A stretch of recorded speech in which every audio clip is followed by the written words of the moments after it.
There will come a day when everything you've built, every plan you've trusted, every hope you've nurtured seems to crumble around you. The world that felt familiar suddenly feels alien, unfair, and relentless.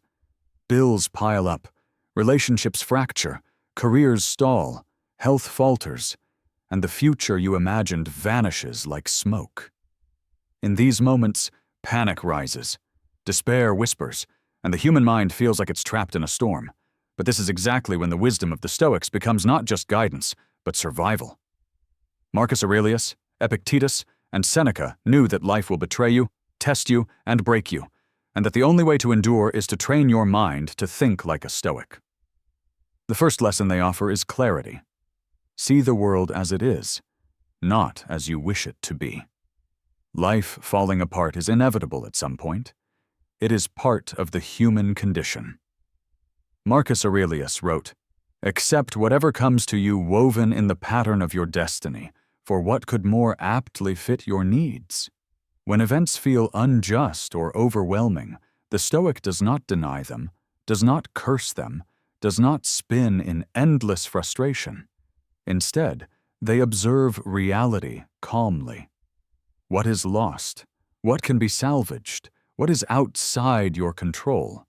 Understanding this is the first step toward reclaiming power when everything feels broken. Modern life makes this harder than ever.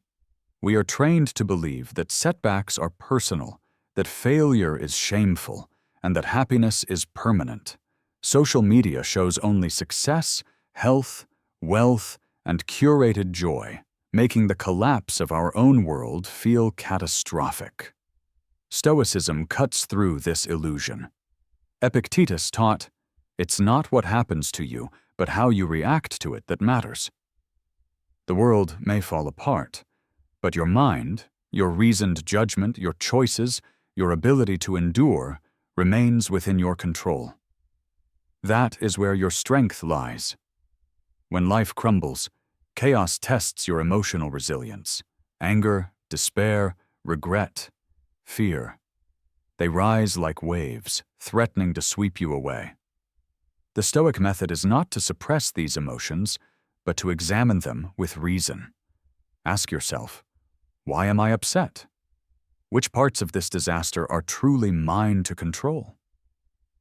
Often, the answer reveals that much of your suffering is self-inflicted, rooted not in the event itself, but in your interpretation of it. Marcus Aurelius constantly reminded himself that perception shapes experience. You cannot stop storms from coming, but you can choose how you weather them. The second lesson is preparation. Cultivate the inner fortress before the storm arrives. Seneca wrote, "He robs present ills of their power who has perceived their coming beforehand." Stoics trained their minds daily, not to avoid hardship, but to endure it with clarity. When life is calm, practice seeing the worst-case scenario, imagining loss, imagining failure, and rehearsing your response. When disaster strikes, your mind has already faced it. It reacts with reason rather than panic, with strategy rather than impulse. In modern life, this could mean practicing mindfulness, journaling, or daily reflection, tools that prepare the mind for inevitable chaos. Acceptance is the third lesson. The Stoic does not waste energy fighting what cannot be changed. You cannot resurrect lost opportunities, reverse betrayal, or rewrite the past. Marcus Aurelius wrote, "The impediment to action advances action. What stands in the way becomes the way." Even when life seems cruel, obstacles become the path. Loss becomes a teacher. Failure becomes a guide. Each challenge reveals a lesson in endurance, patience, and self-mastery. By accepting reality rather than resisting it, you conserve energy for what truly matters: action, growth, and resilience. Action, not despair, is the fourth principle. Life falling apart is not an excuse for paralysis. It is a call to clarity. What is within your power right now?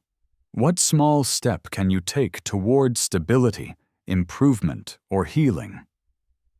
The Stoics understood that control begins with the mind, but it extends naturally to deliberate, reasoned action. Even a single deliberate choice, paying a bill, sending an apology, seeking help, completing a task, restores agency when the world seems to have stripped it away. The fifth principle is perspective.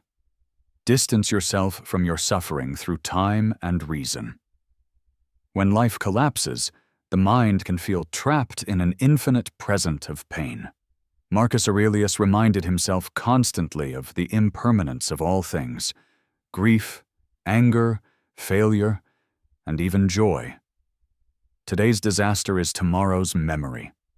The storm that seems eternal is fleeting. When you view your challenges as temporary, as part of the natural course of life, fear and despair lose much of their grip. Perspective transforms crisis into context, chaos into clarity. Even in isolation, the Stoic mind thrives. Modern life can amplify loneliness during collapse, making you feel helpless and unseen. But Epictetus taught, if you want to improve, be content to be thought foolish and stupid. Inner strength is independent of external validation.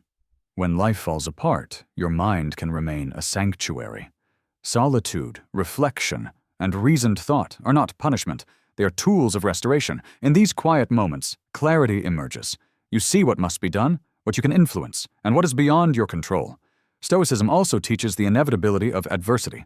Marcus Aurelius endured plague, betrayal, and political turmoil.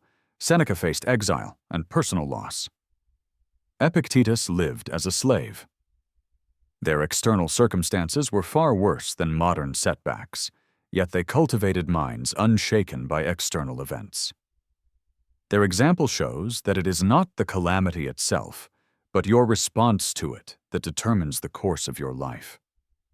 Life will fall apart, but you can remain unbroken. The modern mind struggles with attachment. Loss of wealth, relationships, or status often triggers despair because identity is tied to external markers. Stoicism redirects identity inward. Your worth is not measured by possessions, titles, or recognition. It is measured by character, reason, and virtue. When life collapses, the Stoic does not ask, "Who am I now that this is gone?" They ask, "Who am I in this moment, and how will I act with integrity?" In rebuilding from loss, they find strength that no external circumstance can destroy. Resilience, cultivated through reason and practice, becomes a tool for recovery. Marcus Aurelius advised, "The best revenge is not to be like your enemy." When life betrays you, when failure strikes, when pain consumes, the Stoic does not react with bitterness or vengeance. They act with clarity, maintain their virtue, and use the moment to rebuild. Each setback is an opportunity to demonstrate courage, patience, and discipline. Life may fall apart, but the mind can remain whole. The Stoic mind also embraces gratitude in chaos. Even amidst loss, there is opportunity, lesson, and presence.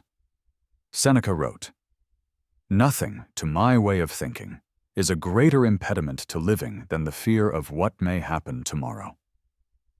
By appreciating what remains, the breath in your lungs, the mind that still thinks, the ability to act, you reclaim peace and agency in moments when despair seems total. Gratitude does not deny pain, it contextualizes it and restores focus. Modern distractions can derail the practice. Social media, news, and constant comparison amplify despair. Stoicism demands withdrawal from external noise to reclaim clarity. Journaling, reflection, mindful observation, and meditation are Stoic tools perfectly suited for our chaotic age. Even 5 minutes of deliberate thought can reset the mind, restore perspective, and allow reason to prevail over panic. When the world feels like it is collapsing, these minutes become lifelines. Finally, the Stoic mind acts deliberately rebuilding from collapse. Life may be harsh, unfair, unpredictable, but your mind, disciplined and trained, is steady, reasoned, and capable. Step by step, thought by thought, action by action, recovery begins. You do not need to rush. You do not need to control everything. You do not need to be perfect. You need only to respond with clarity, act with integrity, and maintain reason. The Stoics teach that even when life falls apart, mastery over the mind ensures survival, growth, and ultimate peace. Remember this: collapse is not failure. It is opportunity disguised as adversity. The mind that thinks like a Stoic turns despair into clarity, chaos into strategy, and suffering into strength. Marcus Aurelius faced the end of empires. Epictetus endured slavery. Seneca survived exile. Your modern challenges, no matter how painful, are small by comparison. Yet the principle is the same. Control what you can, accept what you cannot, act with reason, and rebuild deliberately. So when life falls apart, pause, breathe, observe. Ask yourself what is within your control. Reframe the chaos through perspective. Act deliberately, with virtue, with reason, with patience. Accept loss without despair, setbacks without surrender, challenges without fear. In this practice, the mind becomes unbreakable. The spirit becomes resilient. The heart becomes steady. You will rise again, not because the world bends in your favor, but because your mind does. Stoicism teaches that life may fall apart, but your reason, your virtue, and your integrity remain.